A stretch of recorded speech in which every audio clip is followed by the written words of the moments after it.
الحمد لله وكفى وسلام على حبيبه المصطفى أما بعد فأعوذ بالله من الشيطان الرجيم بسم الله الرحمن الرحيم وما الله بغافل عما يعمل الظالمون إنما يؤخرهم ليوم تشخص فيه الأبصار صدق الله مولانا العظيم۔ بارگاہ رسالت محمد صلی اللہ تعالی علیہ وسلم میں درود پاک کا ہدیہ پیش کریں۔ اللہم صلی علی سیدنا و مولانا محمد معدن الجود والکرم وآلہ واصحابہ الکرام وابنہ الکریم وبارک وسلم صلاة دائمة سرمدا ابدا۔ اردو میں ایک مشہور محاورہ ہے، ایک چھوٹا سا اگرچہ ٹکڑا ہے لیکن بہت معنی خیز ہے۔ لمحے نے خطا کی صدیوں نے سزا پائی۔ کبھی کبھار ایسا ہوتا ہے کہ ایک چھوٹے سے لمحے میں خطا ہو جاتی ہے اور اس کی سزا صدیوں تک رہتی ہے۔ اسی لیے ہمیشہ ایک بات یاد رکھیں کہ ہم سے ہونے والی غلطیوں کا تعلق کس بات سے ہے۔ اپنی ذات سے ہے تو اس کی تلافی ہو سکتی ہے، لیکن کسی اور کی ذات سے ہے پھر یہ دیکھنا ہوگا کہ وہ ذات کون ہے۔ میں یہ بات اس لیے عرض کر رہا ہوں کہ کربلا کے واقعات کے بعد صدیاں گزر گئیں، لیکن اس ظالم حکومت یزید کی حکومت پر اب تک لعنت کی جا رہی ہے اور قیامت تک یہ چلتا رہے گا۔ حالانکہ اگر تاریخ دیکھی جائے تو بہت مختصر سی حکومت کرنے والا ہے شخص، یعنی صرف اس کو 3 سال ملے۔ حضرت امیر معاویہ کے انتقال کے بعد تخت پر بیٹھا اور 3 سال تک حکومت کیا، اس کے بعد بہت سخت بیماری کے عالم میں مر گیا۔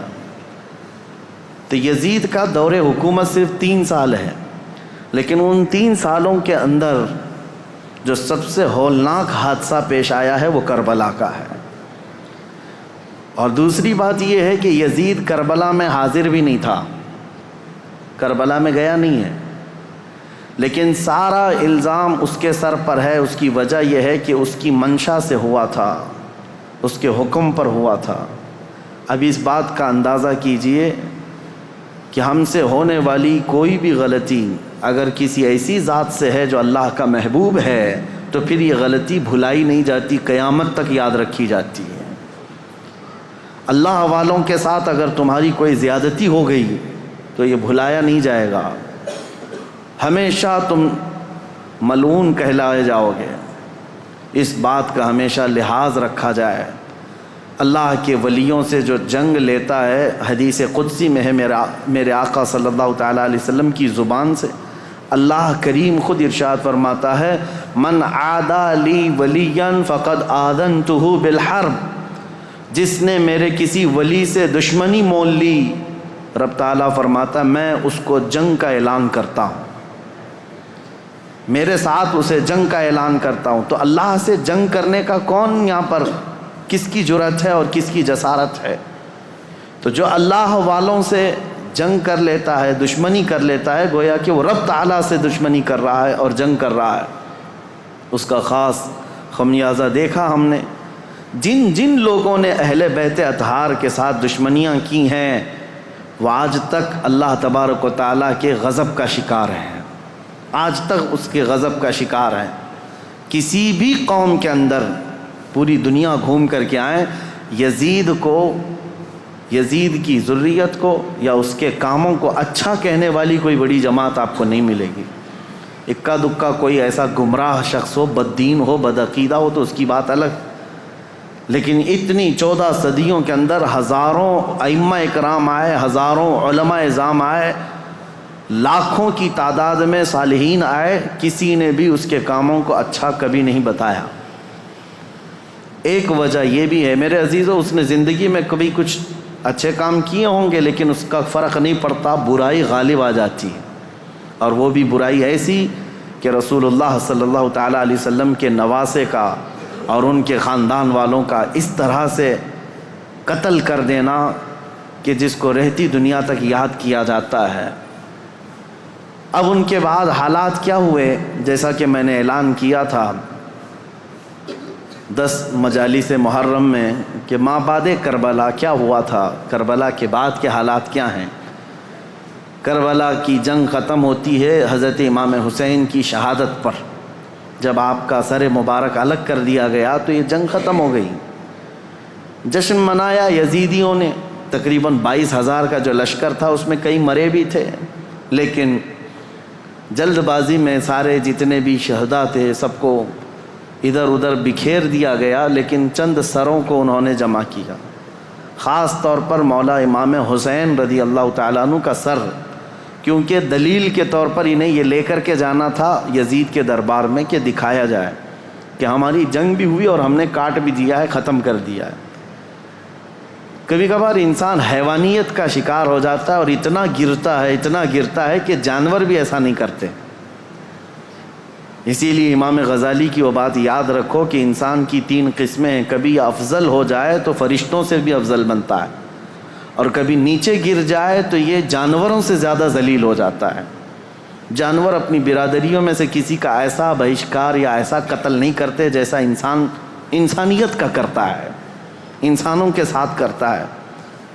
تو بہرحال جس نبی کا کلمہ پڑھتی تھی یہ جماعت، اس نبی کے اس نواسے کو جس کو رسول اللہ بے حد محبت کرتے تھے اور جس کے متعلق یہ فرمایا تھا کہ یہ جنتی جوانوں کا سردار ہے، اس کو کاٹ کر کے لے جا رہے ہیں، سر بھی لے کر کے جا رہے ہیں ساتھ میں۔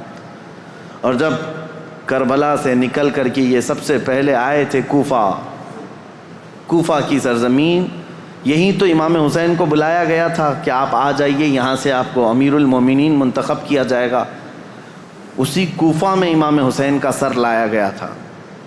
کوفہ والوں پر اہل بیت اطہار کی طرف سے ایک غضب بھی ہے، اور آج دنیا میں دھوکے کے نام سے اگر کوئی چیز جانی جاتی ہے تو کوفہ، کسی کو اگر کہہ دیا جائے کہ کوفی ہے تو ایک محاورہ ہے، مثل بن گئی ہے کہ دھوکہ دینے والے کو کہتے ہیں، کیونکہ وہ دھوکے میں مشہور ہو گئے ہیں،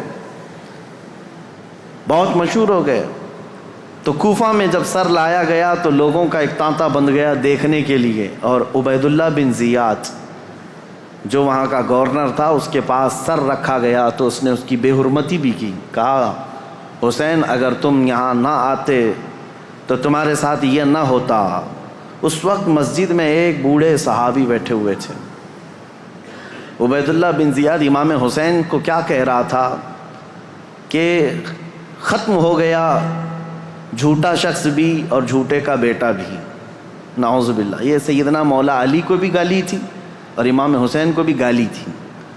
صحابی رسول کو برداشت نہ ہوا، 80 سال کی عمر کے تھے، مسجد میں کھڑے ہو گئے، کہا وہ ابن مرجانہ، اس کی ماں کا نام مرجانہ تھا، اس کے باپ سے لوگ جب کسی کو عربی میں گالی دی جاتی تھی تو ماں کا نام لے کر کے کہتے کہ باپ کا پتہ ہی نہیں۔ وہ ابن مرجانہ کہ تو جس کے بارے میں کہہ رہا ہے وہ اس روئے زمین میں سب سے اعلیٰ، اس کا باپ سب سے اعلیٰ اور اس کا نانا سب سے اعلیٰ ہے، جس حسین کے بارے میں تو کہہ رہا ہے۔ اور میں گواہی دیتا ہوں اے کوفہ والو، یہ عبید اللہ بن زیاد کذاب ہے، دجال ہے، اور دجال کا بیٹا ہے، کذاب ابن کذاب ہے۔ انہوں نے اپنا حق ادا کیا، بھری محفل میں بھی حق بات کھڑے ہو کر کہہ دینا۔ عبید اللہ بن زیاد نے اس بوڑھے صحابی کو اسی مجلس میں قتل کروا دیا، 80 سال کی عمر کے تھے۔ دیکھیں ہر زمانے میں حق بات کو ایکسیپٹ کرنے والے اور بڑھ چڑھ کر اعلان کرنے والے موجود رہیں گے، بزدل چاہے جتنے بھی بن جائیں، لیکن کوئی نہ کوئی مجلس میں رہے گا، کیونکہ اللہ کا دین ہے اور صبح قیامت تک اللہ حق بولنے والوں کو زندہ رکھے گا۔ پھر اس کے بعد یہ سر امام حسین کا دمشق لایا گیا جو ملک شام کی راجدھانی ہے۔ دمشق میں یزید کا تخت خلافت تھا، وہاں پہلے ہی سے لوگوں میں اعلان ہو گیا تھا کہ کربلا میں جو جنگ ہوئی اس میں لٹا ہوا قافلہ آ رہا ہے، امام حسین کو، ان کے سر کو اور ان کے خاندان کی بیویوں کو اور ان کے بیٹوں کو قیدی بنا کر لایا جا رہا ہے۔ امام زین العابدین امام حسین کے بیٹے جو بیمار تھے کربلا میں، وہ جنگ میں میدان میں نہیں اترے، بیماری کی عالم میں ویسی رہے، اور وہ بھی چل کر کے دمشق پہنچے. وہاں پر بتایا گیا ہے دمشق شہر میں تاشے بج رہے تھے، ڈھول بج رہے تھے، باجے بج رہے تھے. امام حسین کا سر آ رہا ہے تو ایک جلوس کی شکل تھی. لوگ اپنی اپنی برآمدوں میں آ کر چھتوں پر کھڑے ہو کر دیکھ رہے تھے کہ یہ جلوس آ رہا ہے. اس عجیب حال ہے کہ شاعر نے بہت اچھے انداز میں کہا ہے کہ عجیب امت ہے، قتل کیا شبیر کا وہ بھی نعرے تکبیر کے ساتھ. یعنی ایک طرف اللہ اکبر کہنے والے ہی ہیں اور اسی رب ذوالجلال کے سب سے پیارے محبوب صلی اللہ علیہ وسلم کے نواسے کا قتل کر رہی ہے امت، اور پھر اس کے بعد اس کو گھما بھی رہی ہے. جب لایا گیا دمشق تو یہ حالات تھے کہ باجے بج رہے ہیں، ڈھول بج رہے ہیں، تاشے بج رہے ہیں. اور یزید کے دربار میں یہ لٹا ہوا قافلہ جب پہنچا تو یزید نے مگرمچھ کے آنسو بہائے اور کہا حسین اگر تم بغاوت نہ کرتے تو یہ حالات نہ ہوتے، اور اگر میرے سامنے آ جاتے تو میں قتل کا حکم نہیں دیتا. یہ سب حالات لکھے ہوئے ہیں. لیکن میرے عزیزو ایک بات ہے میں یہاں پر کلیئر کر دیتا ہوں. بعض ایسے لوگ ہیں جو تحقیقات کی بنیاد پر یہ کہتے ہیں کہ یزید تو افسوس کر رہا تھا امام حسین کے قتل پر، وہ راضی نہیں تھا. ہم کہتے ہیں یہ قتل ہو جانے کے بعد آنسو بہانا اور راضی نہ ہونے کا ڈھونگ کرنا یہ بات الگ ہے. اگر یزید حقیقت میں راضی نہیں تھا تو امام حسین کے قتل کے سلسلے میں جتنے کوفہ میں گئے تھے ان کو پکڑ کر سزا بھی تو دے سکتا تھا، لیکن سزا کسی کو نہیں دی گئی. اس کا کیا مطلب ہے؟ ایک طرف تم رو کر کے لوگوں کو بتا رہے ہو کہ میں اس سے راضی نہیں تھا. اگر تم راضی نہیں تھے تو عبید اللہ بن زیاد، عمر بن سعد، شمر، خولی، یہ جن لوگوں نے مولا حسین کے ساتھ ظلم کیا اور ان کے بچوں کو مارا ہے، یزید بھرے دربار میں بلا کر کہتا کہ انہوں نے میری رضا کے خلاف کام کیا ہے، رسول اللہ کے بیٹے کا قتل کیا، لہٰذا ان کا قتل ہوگا. کہیں تاریخ میں نہیں ملتا ہے. تو لہٰذا یہ ڈھونگ رچانا یہ ایسا ہی ہے میرے عزیزو کہ صرف اتنا بیان دے دینا کہ ہمیں کھیت ہے، ہمیں افسوس ہے. یہ تو پولیٹیشین جیسے آج بھی کرتے ہیں سیاسی لوگ. قتل ہو جائے، پورا کا پورا گاؤں جل جائے، اور اس کے بعد تم ایک اسٹیٹمنٹ دے دو کہ ہمیں کھیت ہے، ہمیں افسوس ہے اس بات کا. تو کیا اتنا کہہ دینے سے ساری چیزیں ختم ہو جائیں گی؟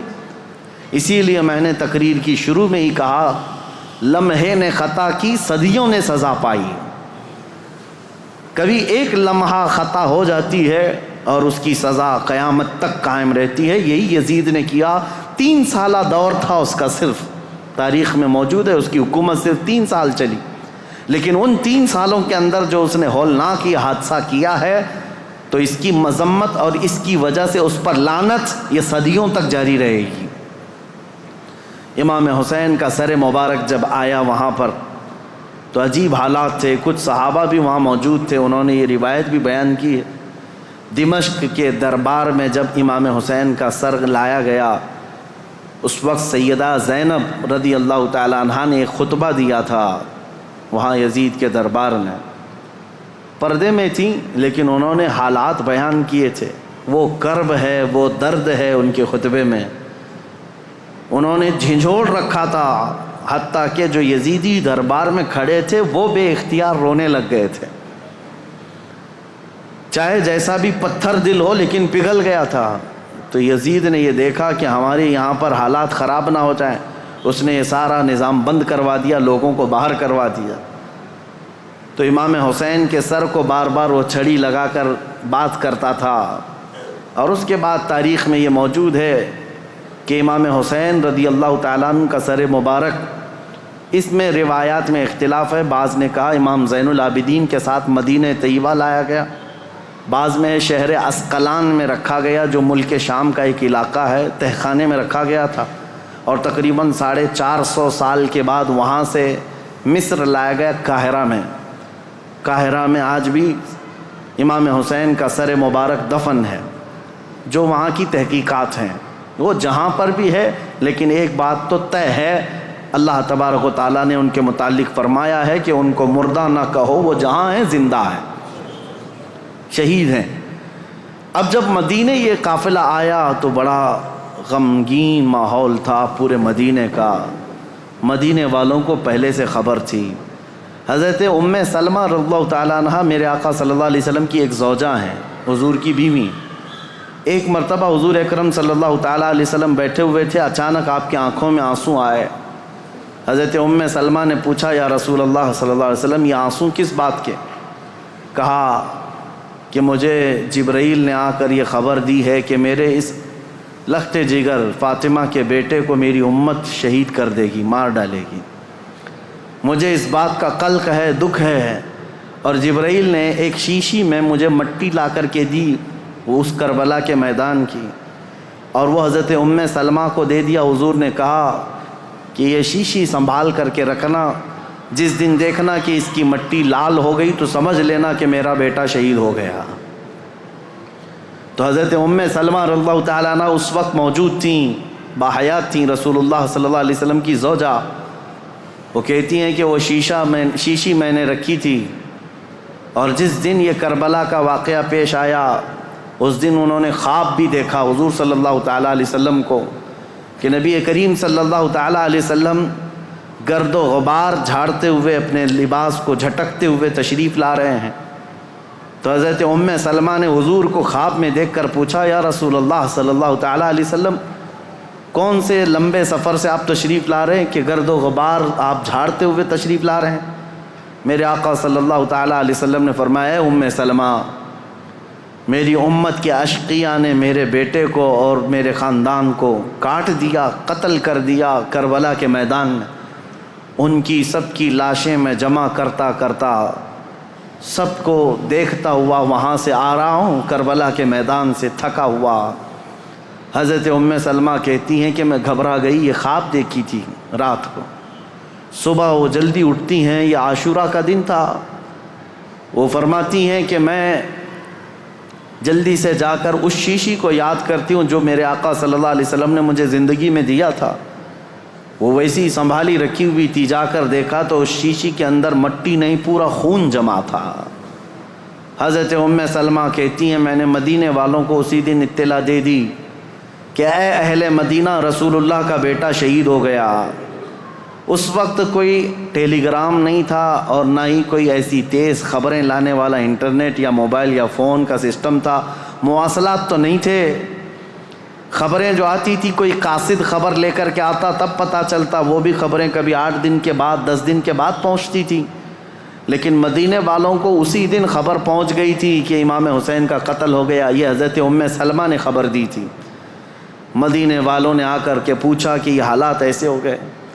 اس کے بعد پھر اس دن سے لے کر ہر دن مدینے والے انتظار میں رہتے کہ رسول اللہ کا یہ خاندان اہل بیت کب یہ واپس مدینے آئیں گے۔ تو ملک شام سے وہ لوگ واپس جب مدینے آ رہے تھے تو پورا مدینہ باہر نکل گیا تھا، پورا مدینہ باہر نکل گیا تھا، اور وہاں پر جو بچی ہوئی عورتیں تھیں سیدہ زینب اور امام حسین شہید کربلا کی 2 بیویاں جو بیوہ ہو گئیں، اور امام زین العابدین اور امام حسن کے 2 بیٹے، چھوٹا سا ایک قافلہ واپس مدینے آ رہا تھا۔ تو مدینے والے کہتے ہیں جیسے ہی وہ قافلہ مدینے کے اندر آیا تو لوگوں کی ایسی چیخیں بلند ہو گئیں، لوگ دیکھتے رہ گئے، کیونکہ رسول اللہ کے گھر کے کچھ افراد مدینے میں ابھی بھی موجود تھے۔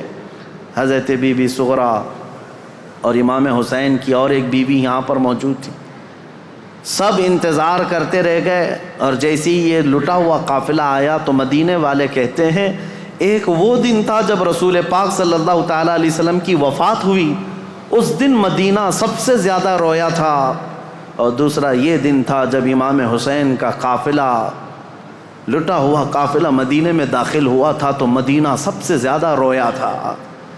امام زین العابدین بیمار سجاد جیسے ہی مدینے میں داخل ہوئے سیدھے روضہ رسول پر حاضر ہوئے، اپنے اس قافلے کو لے کر روضہ رسول پر حاضر ہوئے۔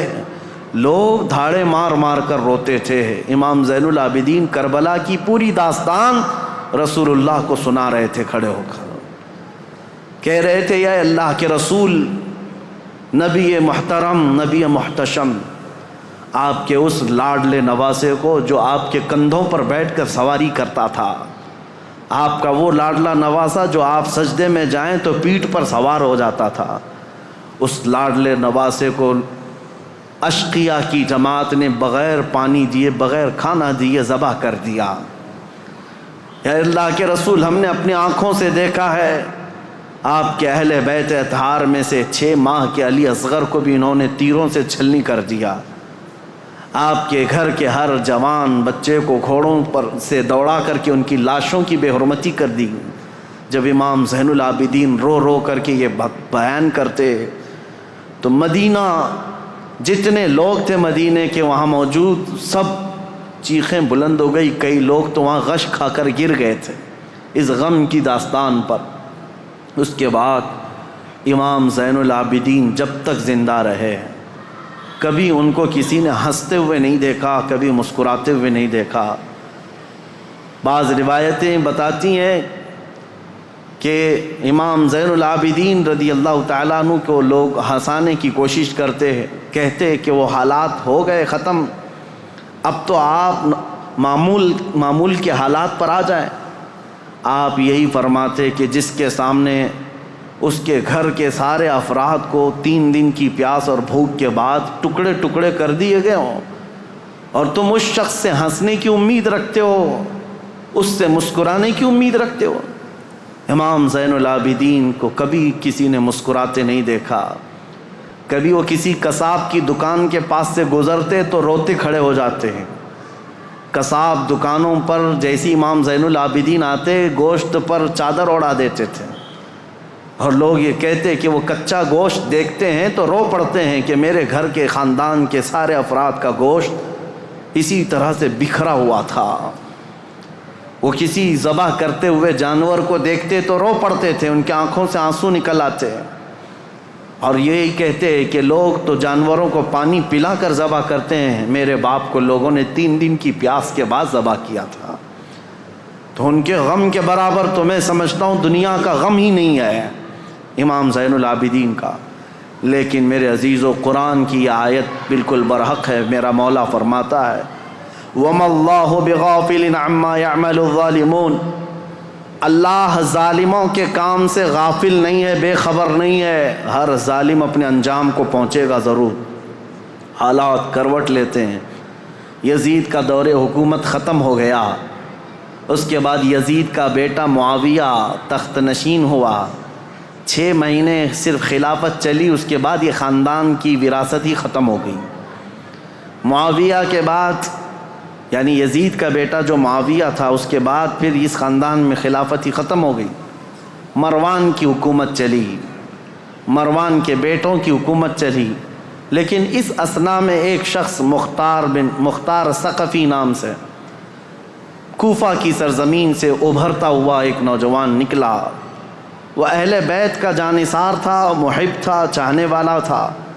وہ کوفہ کی ساری طاقت و قوت کو اس نے جمع کر لیا، اور اسی دن سے اس نے طے کیا کہ رسول اللہ کے خاندان کے ساتھ جو ہوا ہے میں اس کا بدلہ لے کر کے رہوں گا، میں کفارہ ادا کروں گا۔ تھا تو کوفہ کا رہنے والا، اور اس نے اپنی پوری مجتمع طاقت کو لے کر وہاں کی سارے لوگوں کو جمع کر لیا۔ اس کے بعد پھر ایک بعد دیگرے لوگوں کو ڈھونڈنا شروع کیا، اور جو تاریخ ہے میرے عزیزو، اس نے پیچھا کیا سب سے پہلے اس شمر کا جس نے امام حسین کی گردن الگ کی تھی۔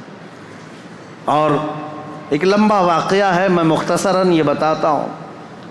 وہ شمر چھپتا چھپاتا کوفہ چھوڑ دیا، جا کر کے ایک کھیتی میں رہنے لگا، اور اس کے بعد پھر وہاں سے بھی چھپ کر کے کسی کسان کے ساتھ رہتا تھا۔ لیکن مختار ثقفی نے قسم کھا لی تھی کہ ہر اس شخص کو میں قتل کروں گا جو کوفہ سے نکل کر کربلا کے میدان میں امام حسین کے مقابل میں گیا تھا، اور جتنے گئے ہوئے تھے ان کو چن چن کر کے وہ قتل کرتا گیا، مارتا گیا۔ اور اس کے بعد پھر شمر مل گیا، اس کو اس نے اتنی بری طرح سے قتل کیا کہ اس کے ٹکڑے بکھیر دیے، اور اس کے بعد کتوں کو کے سامنے اس کے ٹکڑوں کو ڈال دیا جو امام حسین کا قاتل تھا۔ پھر خولی بن یزید تھا ایک شخص، اور ایک شخص تھا جو امام حسین کے جسم اقدس پر پیر رکھ کر کے ان کو گرایا تھا، وہ تو پہلے ہی مر گیا۔ تو مختار ثقفی نے کہا کسی بھی کوفی کو مرنے کا بھی حق نہیں ہے بغیر سزا لیے ہوئے ہے۔ اس نے اس کی قبر کھدوا دی اور اس کے بعد اس کی لاش کو جلوا دیا، کہا یہ عبرت ہے لوگوں کے لیے۔ اور اس کے بعد عبید اللہ بن زیاد جو گورنر تھا، اس کی جنگ ہو گئی ابراہیم ایک اور گورنر بصرہ کے گورنر کے ساتھ، اور وہ حاوی ہو گیا، عبید اللہ بن زیاد کی فوج ماری گئی۔ پھر عبید اللہ بن زیاد گرفتار ہو کر کے آیا تو مختار ثقفی گیا اور کہا کہ یہ شخص میرے حوالے کرو، یہی ہے پورے کربلا کی داستان کا اصل مجرم۔ کوفہ کا گورنر بن کر کے آیا، امام مسلم کو قتل کیا، ہانی بن عروہ کو قتل کیا، اور اسی نے بھیجا تھا کربلا میں۔ پھر عبید اللہ بن زیاد کو اس نے گرفتار کر کے چوراہے پر کھڑا کیا، اور اس کے بعد اس کے ساتھ بھی وہی حشر ہوا میرے عزیزو، جس کو بیان نہیں کیا جا سکتا، کہ وہ موت مانگتا تھا لیکن کوئی اس کو وہاں پر مکمل قتل کرنا بھی نہیں چاہتا تھا۔ اور مختار ثقفی اس کی انگلی کاٹتا اور اس کے بعد کہتا کہ درد کیسا لگتا ہے، کبھی اس کا کان کاٹتا اور کہتا درد کیسا لگتا ہے، تو نے رسول اللہ کے چھوٹے چھوٹے بچوں کو قتل کیا، آج تیری انگلی کٹنے پر تو گوارا نہیں کر پاتا، برداشت نہیں کر پاتا۔ اس حسین ابن علی نے کیسے گوارا کیا ہوگا جب 6 مہینے کے بچے کی گردن میں تم نے تیر ڈال دیا تھا۔ کئی دنوں کی اس مشقت کے بعد عبید اللہ بن زیاد کو بھی قتل کر دیا گیا، ختم ہو گیا، اور جتنے گئے ہوئے تھے عمرو بن سعد سب مارے گئے، ایک بھی نہیں بچا۔ یہاں تک کہ یہ سلسلہ تقریباً 3 یا 4 سال تک چلا۔ مختار ثقفی کو جتنے لوگوں کی لسٹ تھی اس نے ایک بندے کو بھی نہیں چھوڑا۔ اسی لیے یہ تاریخ میں بات رقم ہے کہ کربلا کے میدان میں جتنے بھی مقابل میں آئے تھے، عبید اللہ بن زیاد کی اگوائی میں آنے والی یہ پوری جماعت 22,000 کی، ان میں سے ایک شخص بھی نہیں بچا، اور تاریخ میں ساتھ یہ بھی لکھا گیا ہے ان میں سے کسی ایک کی نسل بھی نہیں چلی، کسی ایک کی نسل بھی نہیں چلی۔ اب یہاں دیکھیے تاریخ کا کیسا عجیب منظر ہے، 22,000 ختم ہو گئے 4 سال کے اندر اور نسل بھی نہیں چلی، اور امام حسین کے ٹکڑے کر دیے گئے، لیکن نسل 14 صدیوں سے اب بھی چل رہی ہے، اب بھی چل رہی ہے۔ حسینی سادات ہر جگہ موجود ہیں میرے عزیزو۔ اسی لیے میرا رب تعالیٰ فرماتا ہے اللہ تعالیٰ ظالموں کے کام سے بے خبر نہیں ہے، اور جب اللہ انتقام لیتا ہے تو پھر تمہاری نسلیں بھی ختم ہو جاتی ہیں۔ اسی لیے ہمیشہ اس بات کا خیال رکھیں کہ ہم سے ہونے والی خطائیں، غلطیاں، اگر اس کا تعلق اللہ کی کسی محبوب بندے سے ہے تو پھر قیامت تک تم پر لعنت برسائی جائے گی۔ کبھی ہرگز ایسا کام ہونے نہ پائے کہ تم سے زیادتی ہو گئی ہو اور وہ بھی کسی اللہ والے کے ساتھ، ورنہ اللہ انتقام لے گا، اللہ انتقام لے گا۔ آپ یہ مت سمجھ کر کے چلیں کہ صرف ایک کربلا ہو گیا اور ایک یزید تھا، ایک حسین تھے اور پھر معاملات نہیں، ہر دور میں یہ معاملات ہوتے ہیں۔ آج بھی آپ کو یہی نصیحت کر رہا ہوں کہ کبھی تمہاری طرف سے کسی ایسی شخصیت کو تکلیف نہ پہنچاؤ جو اللہ والا ہے، اللہ کا محبوب بندہ ہو، ورنہ ہوگا یہ کہ اس کا انتقام اللہ لے گا، اللہ کی طرف سے ہوگا۔ ایک مشہور بزرگ ہیں، وہ حضرت شیبہ، مجذوب بزرگ تھے، بیٹھے رہتے تھے بازار میں، اور ایک بڑے سیٹھ آدمی نے اپنی بیوی کو شاپنگ کے لیے لایا، اور اس کے بعد وہ اس کی عورت کو عمدہ لباس پہنا کر کے بازار میں چل رہا تھا۔ یہ جو حضرت شیبہ ہیں، بزرگ ہیں، ان کا پیر کیچڑ میں ایسے گر گیا تو کیچڑ اچھل کر کے بیگم کی لباس پر کیچڑ آ گیا، تو سیٹھ کو بڑا غصہ آ گیا کہ میری بیگم کے نئے نئے کپڑے جو ہے نا کیچڑ میں خراب ہو گئے، اور یہ بوڑھا شخص اس نے ایسا کیا، تو آیا زوردار 2 تماچے لگا دیا اس بزرگ کو، حضرت شیبہ کو، پاگل دیوانہ کہیں کا نظر نہیں آتا، کیچڑ میں پیر ڈال دیا، میری بیگم کے مہنگے لباس کو تو نے گندا کر دیا۔ اس بزرگ نے کچھ نہیں کہا، بابا معاف کر دو، غلطی سے میرا قدم گر گیا۔ کہا کیسی غلطی؟ دامن پکڑ کر کے کھینچنے لگا۔ بیگم آئی اور کہا چھوڑ دو، یہ اللہ والے ہیں، ان کے بارے میں لوگ جانتے ہیں۔ کہا کہاں کا اللہ والا؟ کیسا اللہ والا؟ اس کو دکھاوا تھا، اس سیٹھ کو اپنی بیگم کے سامنے اپنی پہلوانی دکھانی تھی، مارا توڑا سب کیا، گھر گیا۔ اسی شام کو گھر کے اوپر سیڑھیوں سے اس کا پیر پھسلا، نیچے گرا اور ایسا گرا کہ سر کا کھوپڑی باہر آ گئی، بھیجا باہر آ گیا، جگہ پر انتقال ہو گیا۔ یہ واقعہ میں اس لیے بتا رہا ہوں، مکافات عمل کیا ہے۔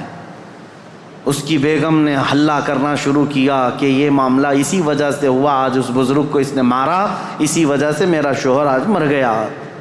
لوگ جمع ہوئے، سب کے پاس یہ عورت یہی کہتی تھی کہ اسی وجہ سے ہوا ہوگا، اسی وجہ سے ہوا ہوگا۔ لوگوں نے کہا چلو ہم پوچھتے ہیں ان سے، کیا آپ نے ایسی بد دعا کر دی اس بندے کو کہ مر ہی گیا بیچارہ؟ تو ایک حلوائی کی دکان پر یہ بیٹھے ہوئے مل گئے، لوگ آئے جو ذمہ دار تھے گاؤں کے، کہا کہ بابا اس نے 2 تھپڑ کیا لگائے، آپ نے اس کو ایسی بد دعا کر دی کہ اس کی تو جان چلی گئی، وہ تو ختم ہی ہو گیا۔ کہا کیسے ہوئے؟